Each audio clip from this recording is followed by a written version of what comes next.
اچھا پھر ایک چیز ہے جو اکثر اور بیشتر خواتین کی طرف سے پوچھی جاتی، وہ یہ کہ کیا ہم خواب میں اپنے کسی مرے ہوئے عزیز سے مل سکتے ہیں؟ سید رضی الدین ابن طاؤس نے ایک کتاب ہے ان کی فلاح السائل، اس کے اندر اس کے اول جز کے سب سے آخر میں ایک عمل کو لکھا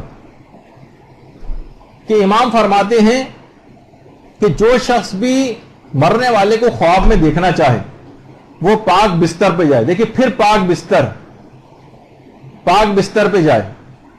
اور دائیں کروٹ سے سوئے، دائیں کروٹ سے، اور اس کے بعد امام فرماتے ہیں کہ تسبیح حضرت زہرا پڑھے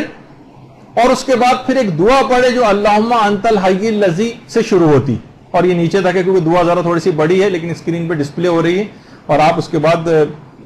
اتار کے اس کو لکھ سکتی ہیں۔ امام فرماتے ہیں انشاءاللہ اسے مرنے والے سے خواب میں اس کی ملاقات پروردگار عالم کروا دے گا۔ شیخ طوسی نے بھی اس کتاب کو، اس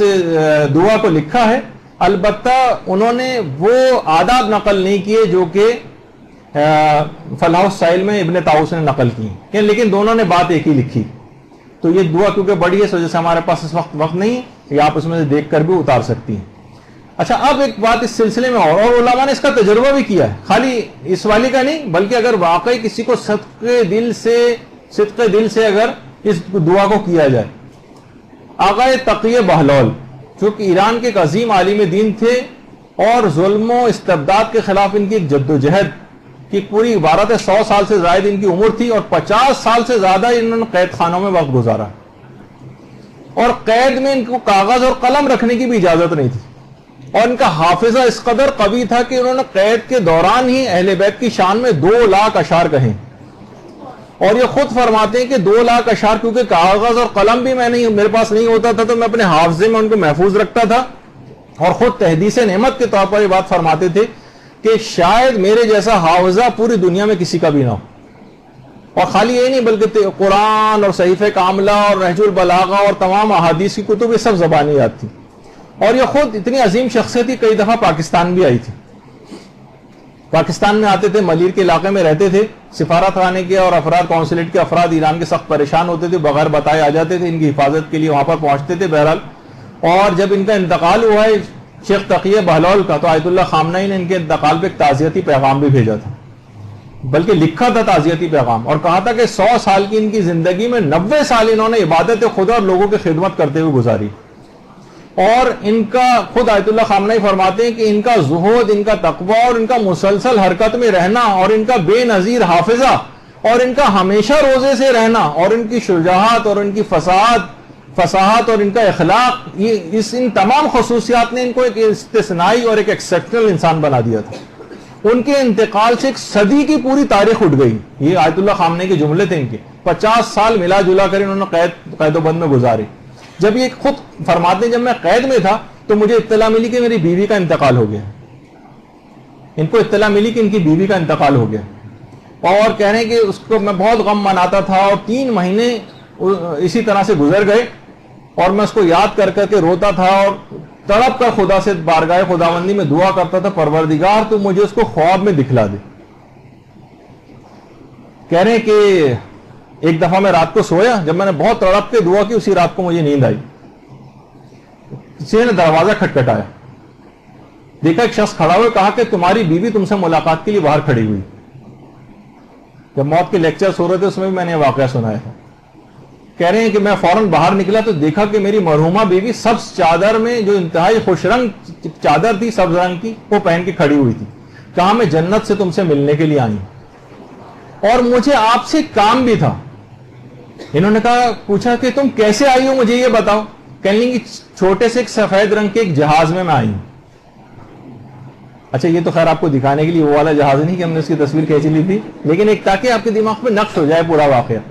چھوٹے سے ایک سفید رنگ کے جہاز میں آئی ہوں، میں نے باہر جھانک کے دیکھا کہ سفید رنگ کا ایک بہت ہی عجیب اور بہت ہی شاندار جہاز کھڑا ہوا تھا۔ میں نے کہا اتنا حیرت انگیز جہاز؟ کہنے لگی یہ تو کچھ بھی نہیں، جنتی لوگوں کے پاس ایسے ایسے جہاز ہیں کہ مجھے اپنے جہاز کی شرمندگی ہوتی ہے ان کے سامنے، کہ ہم تو اس کی تصویر کشی بھی نہیں کر سکتے۔ وہ لوگ ایسے جہازوں میں کہ دنیا والے ان جہازوں کا تصور بھی نہیں کر سکتے، جو ہر آن نئے نئے رنگوں میں جلوہ گر ہوتے ہیں. ان جہازوں کی خصوصیات بیوی نے بتائیں. کہنے کے اللہم صلی علی محمد.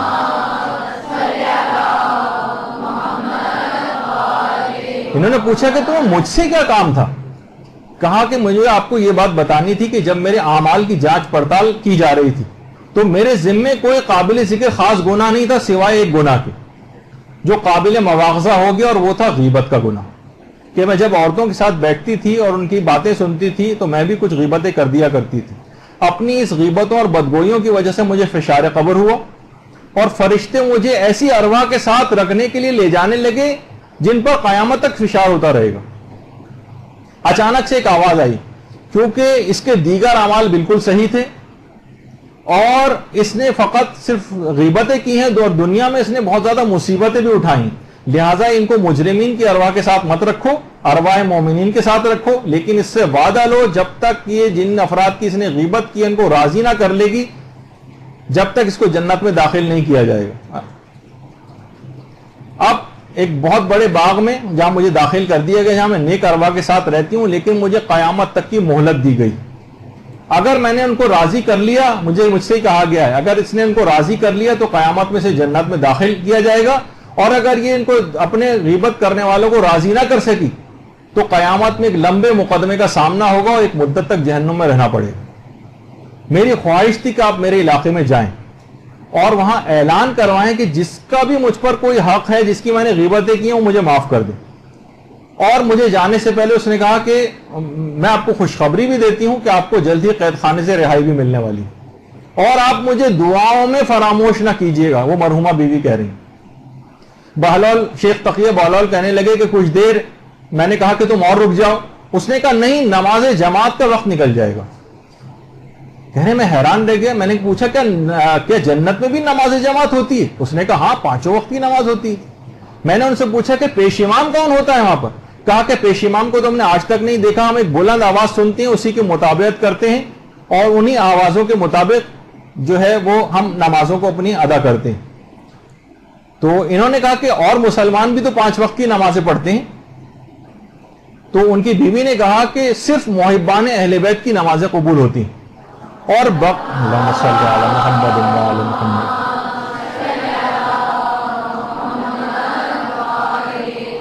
اور بقیہ جو افراد ہیں جن کے دل میں محبت اہل بیت نہیں پائی جاتی، ان کی نمازیں وحشی جانوروں کی شکل میں ہوتی ہیں، اور ان کی عبادات ایسی ہیں جیسے بندروں اور ریچھوں کا رقص.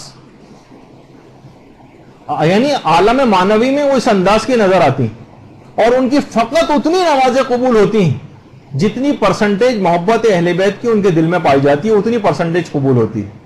اور ان کے عذابوں میں اتنی ہی تخفیف کی جاتی ہے کہ جتنی پرسنٹیج ان کی محبت اہل بیت پائی جاتی ہے. اور ان میں سے بیشتر کی نمازوں کا ثواب بھی محبان اہل بیت کے نام اعمال میں منتقل کر دیا جاتا ہے. دیکھیں کتنی تفصیل بتائی انہوں نے. کہہ رہے ہیں اچانک میں اس سے بات چیت کر رہا تھا، اچانک سے بلند آواز آئی جلدی واپس آؤ، واپسی کا وقت ہو گیا. وہ مڑی، بجلی کی تیزی کے ساتھ جہاز میں سوار ہوئی اور آنن فانن وہاں تیز رفتاری سے وہاں سے پرواز کر گئی. کہہ رہے میں فوراً اس وقت نیند سے بیدار ہوا اور کچھ ہی عرصے میں مجھ کو رہائی مل گئی. پھر اس کے بعد کہہ رہے میں وہاں اس کے علاقے میں جا تو نہیں سکا کیونکہ ان کے ساتھ بہت پرابلم ہوتی تھی، قید و بند کی وجہ سے آزاد ہو بھی جاتے تو حکومتیں ویزے وغیرہ نہیں دیتی تھی. اس کے علاقے میں بہرحال میں نے اعلان کروایا، سب نے علاقے کے تمام لوگوں نے اس کے لیے دعا بھی کی اور اس کو معاف بھی کیا. امید ہے کہ اب اس کو وہاں پر آخرت میں کوئی سزا نہیں ملے گی. تو آپ نے دیکھا کہ صدقے دل سے کتنی تفصیل اس خواب کے ذریعے شیخ تقیہ بہلول،